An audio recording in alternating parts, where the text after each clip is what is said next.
ಬಹುಶಃ ಇದ್ರ ಹಿಂದ್ಗಡೆ ನನಗಿರೋ ಮಾಹಿತಿ ಪ್ರಕಾರ ಹಿಂದೆ ಜಿಲ್ಲೆಯಲ್ಲಿ 7 ಬಾರಿ ಸಂಸದರಾಗಿದ್ದು ಅನೇಕ ಬಲಗೈ ಸಮುದಾಯ ಮತಗಳನ್ನು ಪಡೆದು 7 ಬಾರಿ ಸಂಸದರಾಗಿದ್ದು ಇವತ್ತು ಸಚಿವರಾಗಿರ್ತಕ್ಕಂಥ ಗೌರವಾಯುತ ಸಿ ಎಸ್ ಮುನಿಯಪ್ಪನವರ ಕೈವಾಡ ಕೂಡ ಇದೆ ಅಂತೇಳಿ ಮತ್ತು ಅವರ ಮಗಳು ರೂಪಕಲಾರ್ ಅವರು ಕೂಡ ಹೈಕಮಾಂಡಲ್ಲಿ ಯಾವುದೇ ಕಾರಣಕ್ಕೆ ಜಿಲ್ಲೆಗೆ ಬಲಗೈ ಸೋದ ಅವಕಾಶವನ್ನು ಮಾಡಿಕೊಡ್ಬೇಡಿ ಅಂತೇಳಿ ಎಲ್ಲೋ ಒಂದು ಕಡೆ ಒತ್ತಡ ಹಾಕಿದ್ದು ಅನ್ನೋ ಒಂದು ಮಾಹಿತಿ ನನಗಿದೆ.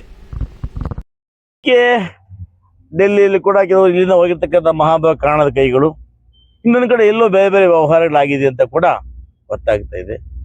ಇದು ನಾನು ಸ್ಪಷ್ಟವಾಗಿ ನನ್ನ ಯಾರ ಮೇಲೆ ದೂರ್ಲಿಕ್ಕೆ ಹೋಗೋದಿಲ್ಲ. ನನಗೆ ಯಾರು ನಂಬಿದ್ದೀನೋ ಅವರೇ ಮೋಸ ಮಾಡಿದ್ರು ಅಂತ ಭಾವಿಸ್ತೇನೆ. ಚುನಾವಣೆಗೆಲ್ಲೂ ಕೂಡ ಎಡಗೈ ಸಮುದಾಯದ KH ಮುನಿಯಪ್ಪನವರ ಎಲ್ಲ ಸಹಪಾಠಿಗಳಲ್ಲಿ ನಮಗೆ ಮಾಡಲಿಲ್ಲ, JDS ಮಾಡಿದ್ರು.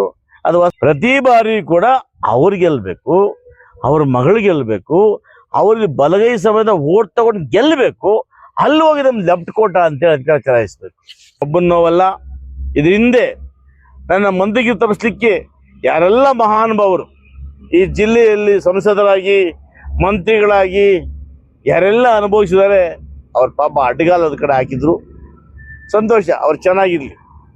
ಆದರೆ ನಿಮ್ಮನ್ನ ಈ ಜನ ಶಾಪ ನಿಮ್ಮನ್ನು ತಟ್ಟೆ ಬಿಡೋದಿಲ್ಲ. ತಟ್ಟೆ ತಟ್ತದೆ. ಜನರನ್ನು ನೀವು 30 ವರ್ಷಗಳ ಕಾಲ ಬಳಸ್ಕೊಂಡ್ರಿ.